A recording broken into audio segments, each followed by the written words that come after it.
bienvenue à la dernière émission de la saison de Vue d'ici. Cette semaine, encore une fois, on vous présente 3 reportages qui ont été captés sur le territoire. D'abord, nous vous présentons notre couverture du festival Etc. au manoir du Lac-de-Lage, où 7 500 $ en bourse ont été remis aux gens qui participaient à la compétition professionnelle de vélo. Ensuite, Mégane était du côté du marché public de Sainte-Brigitte-de-Laval, encore une fois cette semaine pour vous présenter une recette réalisée par le chef Francis Côté, qui cette semaine vous prépare une salade de fraises et balsamiques. Finalement, nous étions à la compétition de planche à roulettes de la MDJ La Marginale. Je vous souhaite une très bonne émission. Le site du manoir du Lac-de-Lage reçoit aujourd'hui l'événement Xterra qui fête cette année sa 5e édition. Les athlètes de tout calibre se sont déplacés pour venir assister à l'événement et compétitionner dans différents défis. Triathlon standard, triathlon court ou encore duathlon. Les athlètes du Panaméricain sont aussi présents pour la première fois alors qu'ils compétitionneront pour se rendre aux championnats du monde et encore aux championnats américains. On souhaite bonne chance à tous les athlètes.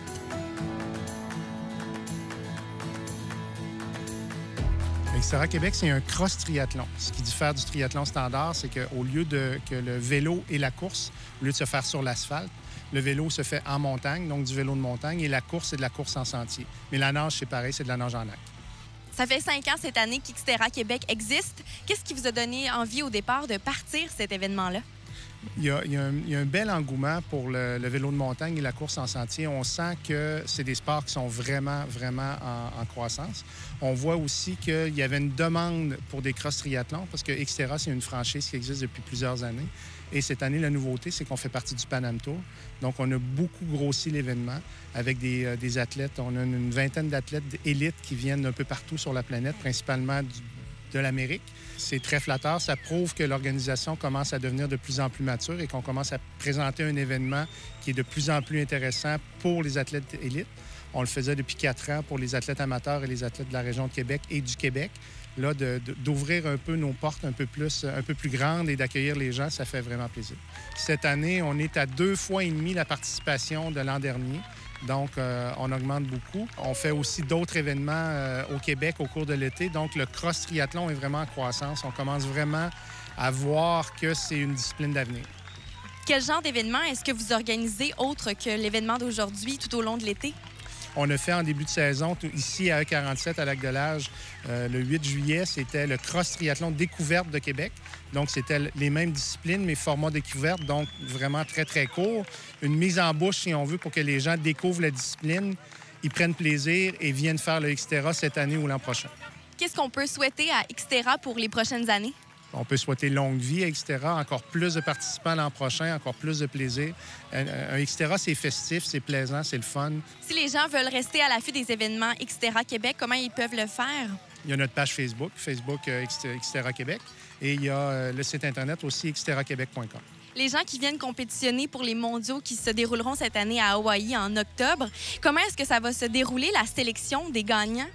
En réalité, c'est les gagnants. Le gagnant de chaque groupe d'âge a droit à son entrée pour les championnats mondiaux de Maui en octobre.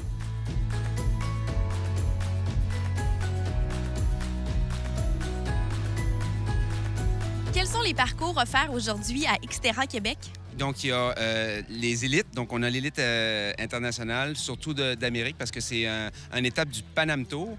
Il y a le standard qui font un petit peu plus court en vélo, mais ils font les mêmes distances à la natation et à la course à pied que les élites. Et il y a aussi le court, qui est une version pour s'initier un peu plus là, au cross-triathlon. Et tous ces parcours peuvent se faire soit en individuel ou en équipe.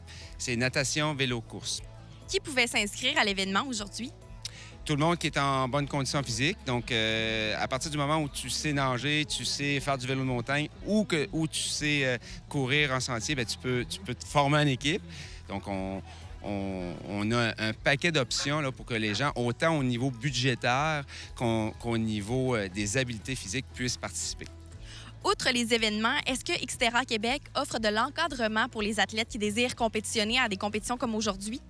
Oui, bien en fait, nous, on n'offre pas d'encadrement, mais ce qui est la beauté du développement du cross-triathlon, c'est que les clubs commencent à s'organiser et ça, c'est très appréciable parce que nous, on bénéficie des athlètes là, qui s'initient au sport et qui viennent participer à nos événements. Entre autres, le Rouge et Or a plusieurs athlètes, même Jean-Philippe Thibodeau. Il y a aussi Capital Triathlon avec Christian Saint-Pierre là, qui s'implique énormément.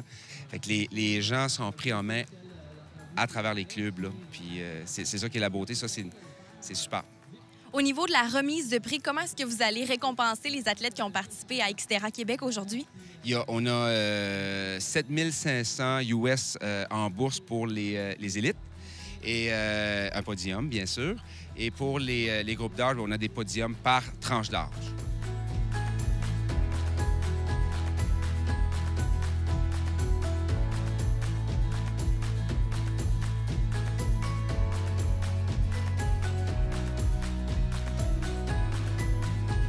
Il n'y a pas beaucoup de différence entre la préparation pour un triathlon sur route et un triathlon hors piste. La seule différence, c'est qu'on va le faire sur le vélo de montagne ou dans les sentiers pour la course à pied. Ça va être beaucoup d'intensité par rapport à un entraînement de demi-Ironman ou Ironman. C'est sûr que ça va être différent si au niveau élite, au niveau professionnel, puis au niveau gros groupe d'âge où est-ce qu'on a des enfants et des emplois. Je crois que pour avoir un plaisir à faire des Xterra comme ça, un 7-8 heures d'entraînement semaine est bien en masse. Puis où est-ce que tu as découvert justement l'événement Xterra?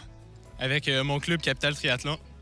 Puis combien de fois par semaine est-ce que tu t'entraînes justement pour être en mesure de relever le défi aujourd'hui du triathlon? De 3 à 4 fois par semaine. Ouais. Bien, moi, j'aime vraiment tout ce qui est bois. Donc, c'est une course qui est exclusive au Québec. Là. Ça a été longtemps la seule. Il y en a eu une nouvelle cette année, mais vraiment, c'était la seule. Quand on aime le vélo de montagne puis courir dans le bois, c'est vraiment le seul triathlon qui existait qui est vraiment le fun.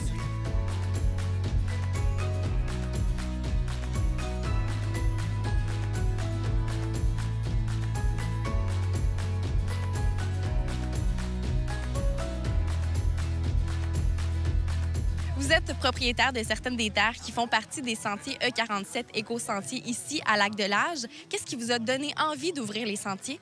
Bien, en fait, le projet a commencé il y a 5 ans. Et c'est vraiment avec le Xterra que tout a commencé. On avait des demandes répétitives des gens pour trouver un site, parce que c'est pas évident de faire un Xterra. C'est de la nage en lac, de la course en sentier, du vélo de montagne en sentier. Donc, et c'est pas facile à trouver un endroit qui peut accueillir ça. Ici, bien, c'est un petit paradis exactement fait, conçu spécialement presque pour ça. Puis je vous dirais, le développement s'est accéléré beaucoup depuis 3 ans. Là, évidemment, c'est en train d'exploser. Il y a un engouement là, général, je vous dirais, sur le site présentement. Évidemment, on a une partie des terrains qui nous appartient à moi et mon épouse, mais il faut quand même faire attention. Ici, voyez-vous, l'ancienne cabane à sucre puis l'accueil, c'est des propriétés du Manoir du Lac-de-L'Âge. Dès la première journée, le Manoir du Lac-de-L'Âge a été partenaire dans le projet. Puis présentement, mais je pense qu'on voit les retombées. Là. Est-ce que les sentiers sont toujours ouverts à tout le monde?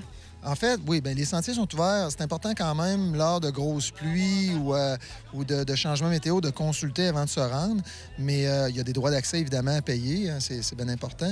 Mais ceci dit, les sentiers sont ouverts, règle générale, de 6 h le matin à 11 h le soir, sur une base presque annuelle. On est fermé environ presque 2 mois par année.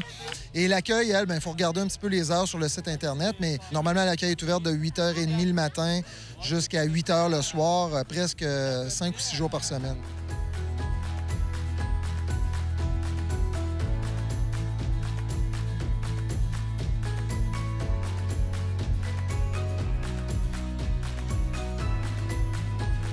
Ce sont plus de 400 athlètes de tous âges et tous calibres qui se sont déplacés du côté du Manoir du Lac-de-L'Âge pour participer à la 5e édition du défi Xterra Québec. Félicitations à tous les athlètes pour leur participation au triathlon, duathlon et triathlon court.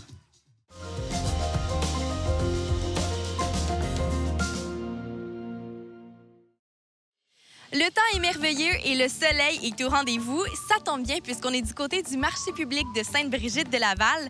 Aujourd'hui, on rencontre Madame Gagnon, directrice des services de loisirs, sport, culture et vie communautaire ici à Sainte-Brigitte de Laval.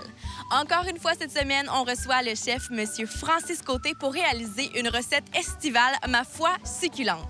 Cette semaine, on cuisine une salade César grillée et je vous assure qu'en la voyant, vous allez avoir l'eau à la bouche.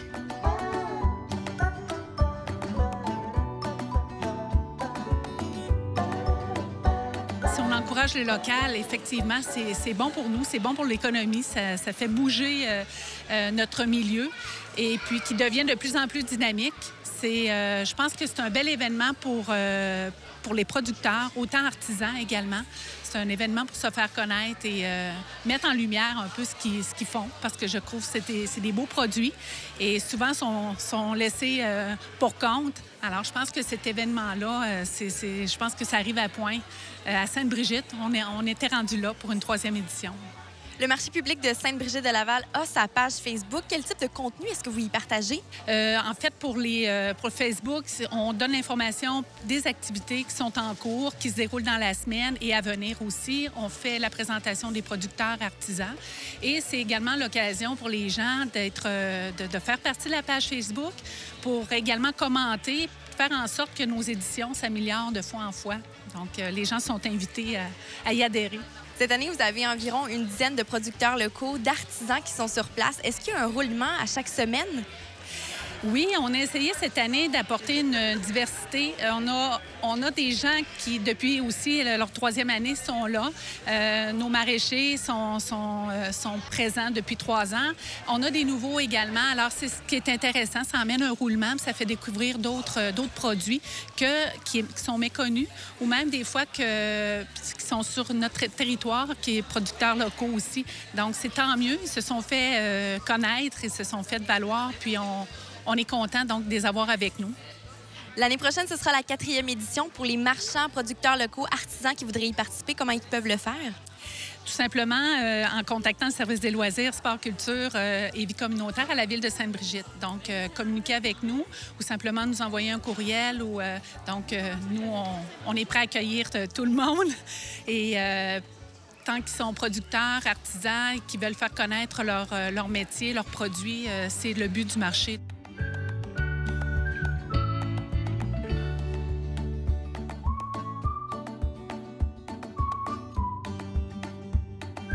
Francis, encore une fois cette semaine, on a le bonheur de se retrouver ici à Sainte-Brigitte-de-Laval à l'occasion... Bienvenue encore une fois. Oui, merci. À l'occasion du marché public qui se tiendra jusqu'au 15 septembre tous les samedis. Et encore une fois, cette semaine, on a des super beaux ingrédients sur la table. Qu'est-ce qu'on mijote aujourd'hui? Une salade César. Je vais vous donner des trucs pour la faire de façon facile, vous expliquer les étapes justement pour que vous compreniez bien cette recette-là puis que vous l'adoptiez par la suite. Mais c'est pas une salade César standard qu'on va faire aujourd'hui. Non. On a une petite touche du marché. On a un grillard d'injustice. On va se faire une petite salade grillée. Donc, la première étape, c'est de faire la sauce César. Exactement. Donc, on commence par la vinaigrette. Et là, je vais prendre tous les ingrédients qui composent la vinaigrette elle-même. Donc, des jaunes d'œufs, un petit peu de câble. Si vous aimez beaucoup les câbles, vous pouvez rajouter même un petit peu de jus. Ça va rajouter un petit peu de touches de câble qui sont vraiment très, très bonnes dans ce produit-là. Un petit peu de vinaigre de vin blanc ou rouge. On va ajouter également quelques capres.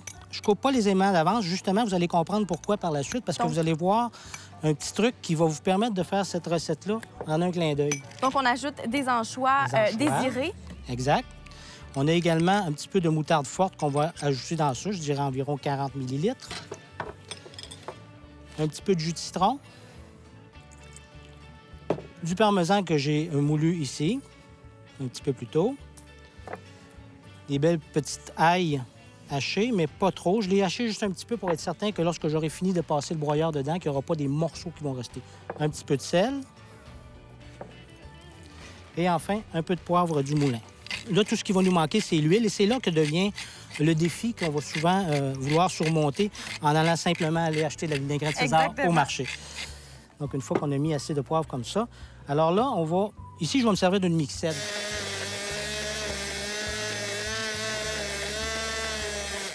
Alors voilà, là, nos éléments de base qui composent la recette, sauf l'huile, bien sûr, sont complétés et sont complètement hachés.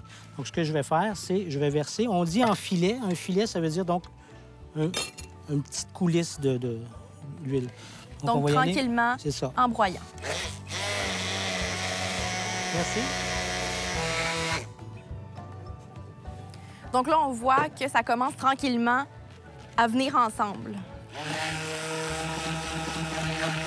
C'est ça. Donc, en ce moment, elle est liée. Elle est terminée comme ça, elle est prête à être utilisée. Idéalement, étant donné que dans ça, il y a des anchois, il y a du parmesan, que certains diront que c'est le meilleur fromage du monde. idéalement, une journée d'avance dans le frigo, c'est merveilleux. Ça permet à tous les ingrédients de bien se mélanger. Donc, l'autre étape qu'on a à faire, étant donné qu'on va griller notre salade, c'est qu'on va couper notre salade en deux et on va ajouter un petit peu d'huile d'olive dessus. On les coupe vraiment avec le centre du cœur ici pour que, justement, les deux côtés se tiennent. Et là, on va ajouter un petit peu d'huile.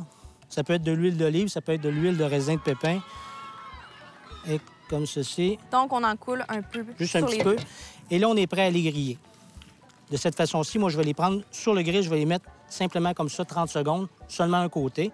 Et là, je vais les ramener ici. C'est ce que ça donne. Et ça donne vraiment un petit goût vraiment intéressant. On a un petit goût de fumée, un petit goût de feuilles grillées. Là, c'est vraiment très intéressant. Sur une planche comme ça, c'est le fun aussi. Donc, ce qui me reste à faire ici, c'est de, justement, rendre ça succulent. Pas juste beau. Non, exactement. Donc, on va y ajouter un petit peu de notre vinaigrette, simplement comme ça, dessus. Voilà. Donc, ensuite, on va ajouter quelques copeaux de parmesan. Et on va terminer avec le classique, les lardons de bacon. Ce que j'aime faire, moi, c'est d'en mettre un petit peu dessus, mais également mettre une tranche ou deux comme ceci. Donc, à les garnir, à les décorer. Exactement. Voilà ce que ça nous donne. Donc, pas plus difficile que ça. On a une belle recette minute et tout ce qui est un peu plus long, c'est faire sa sauce César traditionnelle. Mais on a pour quelques repas, par exemple. Exactement. Donc, il y a ça de merveilleux. On peut la conserver au frigo environ combien de temps, justement? Avec un bon couvercle, 3 semaines facilement. Bon. Donc, c'est le temps de goûter à cette magnifique salade. Lançons-nous. Alors, je vais te faire travailler un petit peu. Oui, parfait. Voilà là ton couteau. Merci. Et ta fourchette de marché. Puisqu'on est au marché, allons-y. Donc, on veut bien prendre de tous les ingrédients. Exact. Copeaux de parmesan, salade, bacon. Francis, c'est excellent. Ce que j'aime de cette recette, c'est le goût un peu de grillade sur la salade. C'est 30 secondes qui fait toute la différence. Tous les goûts sont mélangés ensemble, ça donne un super résultat. On réinvente quelque chose de déjà très bon. Exactement. Si vous voulez retrouver la recette pour la réaliser à la maison, rendez-vous sur le site de CCAP sur l'émission Vue d'ici. Merci beaucoup, Francis. Merci à toi.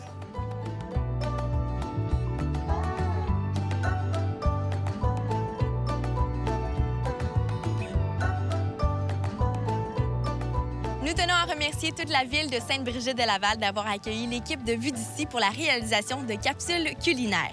Sachez que le marché public de Sainte-Brigitte-de-Laval est ouvert tous les samedis jusqu'au 15 septembre. Pour ceux qui auraient adoré la recette de salade César grillée du chef Francis Côté, rendez-vous sur le ccap.tv pour avoir tous les détails de la recette. Et sur ce, bon appétit!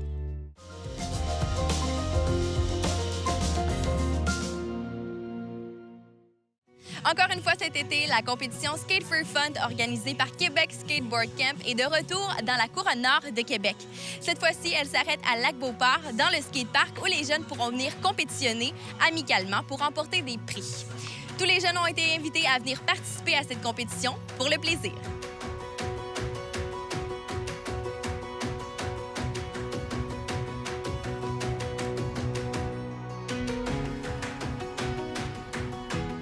Quelle importance est-ce que la Ville accorde à des événements comme celui d'aujourd'hui pour les jeunes?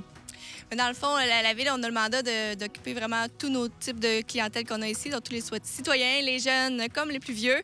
Donc, aujourd'hui, on veut toucher la clientèle adolescente qui sont parfois un peu laissés à eux-mêmes. Puis, bon, disons que le skatepark, c'est un peu leur milieu de vie central. C'est ici qu'ils se rassemblent le plus. Donc, on s'est dit, on va l'animer un petit peu. Puis, normalement, la planche à roulettes, c'est pas mal dans les activités qui sont primées pour eux. Et comment le partenariat avec Québec Skateboard Camp s'est présenté à vous? Donc, je les ai carrément engagés là, pour eux aujourd'hui comme fournisseurs.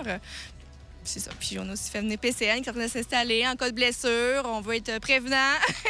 Puis, on a aussi une collaboration avec la Maison des Jeunes là, qui nous aide là-dedans, qui vont faire des hot dogs aujourd'hui gratuits pour tout le monde, pour donner l'ambiance à la fête. Quel est le rôle de la municipalité dans la journée? Bien, nous, c'est montage, accueillir le fournisseur, puis être là pour superviser. Mais c'est plus Skateboard Camp qui va travailler aujourd'hui. Est-ce que la municipalité intervient souvent avec la Maison des Jeunes? Est-ce que vous organisez souvent des événements en collaboration? Oui, bien de plus en plus. Là, l'été passé aussi, on avait fait les beaux graffitis. Comme vous voyez, le skatepark, il est tout coloré. Donc, on a fait ça l'année passée en collaboration avec la Maison des Jeunes. C'est un peu aussi nos yeux, si on veut, sur le terrain, ceux qui connaissent les jeunes qui sont avec eux. Donc, on voit avec eux quelle type d'activité on pourrait faire pour les attirer, les intéresser et tout.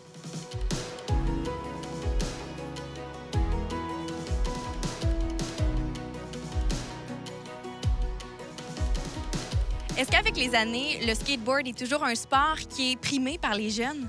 Moi, je pense que c'est un sport qui évolue de plus en plus avec les skateparks qui grossissent de plus en plus dans le Québec.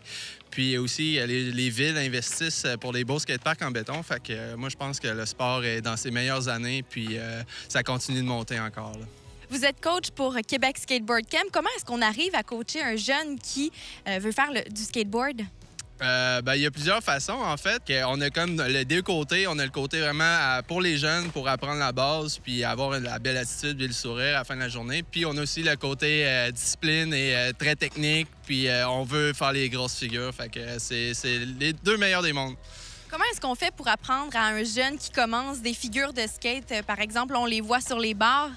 Une bonne position de corps, un bon équilibre, puis le reste, c'est de la patience puis beaucoup de travail, là. Si un jeune désire s'inscrire chez Québec Skateboard Camp, est-ce que c'est à l'année longue? Il y a les camps d'hiver. Les camps d'hiver se font à Lanty. C'est sur la côte d'Abraham à Québec. Puis les cours d'été, on a un plus gros skatepark à l'aréna Jacques-Côté à Sillery. Un super de beau skatepark, le plus beau skatepark intérieur de la ville de Québec. C'est quoi l'objectif principal de la tournée Skate for Fun? C'est, dans le fond, créer un événement de compétition pour les jeunes, amical, donner des prix de présence, puis pour le plaisir, on fait les figures. Au niveau du pointage aujourd'hui, comment est-ce que ça fonctionne pour noter les jeunes? Ça, c'est... Pour le jugement, c'est tout le temps difficile. Le premier, c'est le plus difficile, puis après ça, on se réadapte en fonction des figures, la complexité des figures, la grosseur des figures et aussi le style. Aujourd'hui, c'est Skate for Fun, mais est-ce que vous avez quand même des podiums pour les jeunes? Oh oui, on a des prix de présence pour tout le monde, puis tout le monde va partir d'ici avec le sourire. C'est notre but. Si les jeunes voudraient s'inscrire aux compétitions ou être à l'affût des événements qui s'en viennent pour Québec Skateboard Camp, où est-ce qu'ils peuvent le faire? On a la page Facebook QC Skateboard Camp qu'on affiche tous les événements. Puis les réseaux sociaux, je pense que c'est la meilleure façon aujourd'hui de suivre les activités.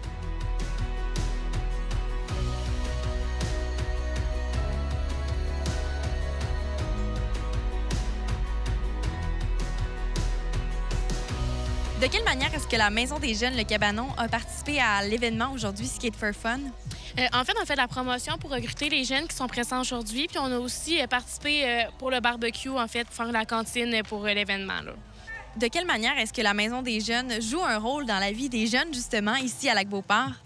En fait, on a la Maison des Jeunes qui offre une programmation tous les jours pour qu'est-ce qui est devoirs, autonomie, cuisine, etc. Puis pour qu'est-ce qui est du programme d'été, on a le programme Switch, justement, qui sert pour les animer, justement, dans la municipalité du Lac-Beauport. Si les jeunes veulent rester à l'affût des événements qui s'en viennent à la Maison des Jeunes, le Cabanon, où est-ce qu'ils peuvent retrouver l'information?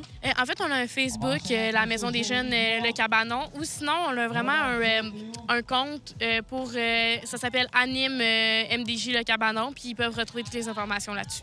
Au niveau de la programmation du reste de l'été, ça ressemble à quoi, niveau événement? En fait, l'été est terminé pour 2 jours pour la Maison des Jeunes là, mais maintenant, la semaine prochaine, on recommence notre horaire de soir, là, puis on est en train d'organiser le tout, là.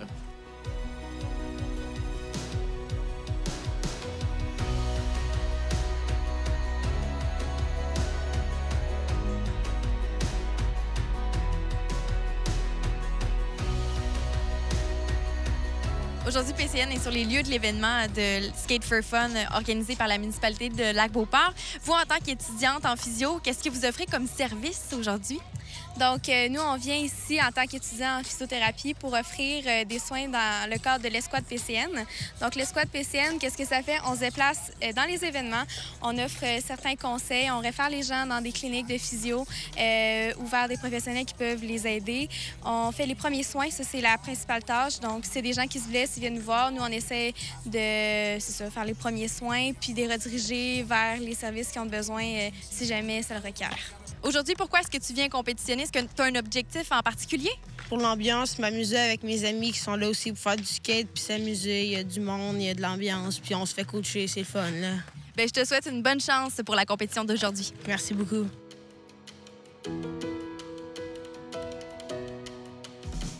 Ben oui, c'est sûr qu'il faut rendre la pratique puis si tu persévères pas, ben, tu vas jamais arriver à faire la figure que tu veux. Comment est-ce que tu as entendu parler de l'événement Skate for Fun aujourd'hui à Lac-Beauport? Sur Facebook, je suis leur page de QC Skateboard Camp. J'ai vu qu'il y avait un event aujourd'hui. Tu as remporté la première place aujourd'hui. Est-ce que tu es fier de ta performance? Je suis super fière parce qu'il y avait quand même du niveau. Puis je suis content aussi, j'ai landé la run que je voulais faire. Puis que je suis super content. Selon toi, qu'est-ce qui t'a donné tes points? Qu'est-ce qui t'a fait finir en première place? Mon slide sur le downrail, je suis le seul qui a fait ça, puis c'est quand même gros. Puis je suis pas sûr que c'est ça qui a fait monter ma note comparé aux autres beaucoup. Comment est-ce que tu as trouvé l'organisation de l'événement aujourd'hui de Québec Skateboard Camp? C'était super, il y avait à manger, on avait de l'ambiance, il y avait de la musique. Tout le monde était là pour s'amuser dans le même but, puis c'est vraiment cool.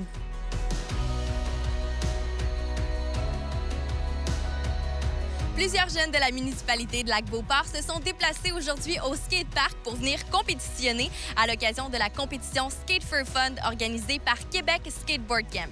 Sachez que Québec Skateboard Camp organise tout au long de l'été des compétitions Skate for Fun et si vous voulez continuer à suivre la tournée, rendez-vous sur leur site web.